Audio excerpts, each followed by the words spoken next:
tonga eto amin'ny ora ny fanomezana iretsika rivijery ajaina amin'izao alina izao izay anaraona indray ny fotoana ny fampalalam-baovao eto amin'ny fahita lavitra mateveko miarabanao any atokantrano any izay izay mbola tafiaraka aminay amin'izao alina izao ary manasanao ampitiavana anaraka izany hatramin'ny farany entina amintsika eto ary eo amin'ny tontolon'ny fampianarana ny akon'ny fanadina mpanjakana BEPC ny akon'ny ihany koa ny fitrandrahana osoa mamanao dia tsy adino tondratsika izany etsika anokafana zao fotoana ny vaovao kosa trangam-piarahamonina izay antsika tetsy anozato andrefana fatimbela niosondra sy lehilahy iray hafa naratra mafy no hita tao amina tokantrano iray tetsy anozato atsinanana io maraina io ny andidy makasika izay indrindra no arahantsika.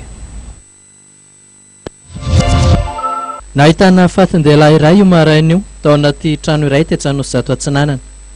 Nahitana ratra teo amin'ny andriny toy ireny hoe novelesina tamin'ny zavatra mavesatra ireny izy. Raha ny fitantarana nataon'ireo olona teny an-toerana dia tokony ho tamin'ny fito maraina teo na en'olona ny antsovonjeo avy tao amin'ity trano ity ny manodidina no heverina ho adiadin'ny mpivady ihany na ihany koa olona tsy dia salama saina ilay ny antsovonjeo.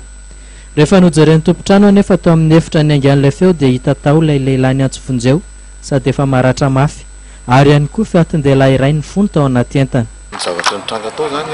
misy olona hoe hanofa le trano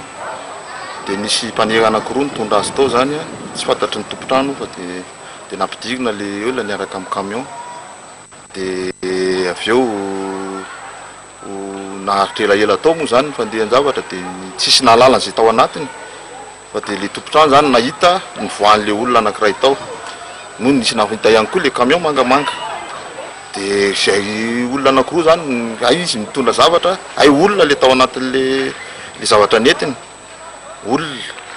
dia olona anankiroa dia nisy moa zany niantso vonjeo noho ny avy eo le olona raiky alahy nentina eny amin'ny hôpitaly izy zao dia ina moa mba ho tonga so fahasalamana tsara satria mbola mitsabo zao dia le patron zany le maty ao io amin'izao fotoana izao zany nyfandehany maty le patron any izy zany nga hoe nampitondraina vola zany hoe andehaka gasoil dia tsy hay le vola raha any amin'ny patron tsy antsony dia izy hoe izay nyfandeha zany zay zany ny azoko hoe azoko ambarambara zany hoe le olona le saika hanofa trano zany no mitondra an'le entana miditra tao nefa ka zavatra efa fatolona tao anatin'le izy araka faharazana tany zay zany ny tena fandehan'le izy fa tsy mbola nisy entana satria izy zany laza iverina fandroany hitondra entana amin'izay hoe fa ohatrany hoe entana ohatrany hoe vao zavatra hoe apetraka zany hoe mba hoe efa nazy le trano kay le izy tsy zavatra ay olona kay le izy ay efa faty olona zany ary izy zany tena marina saika ho vonoiny daholo le olona anankiroa reo fa ty zany mba bonne chance le anankiray dia tsy maty le ray.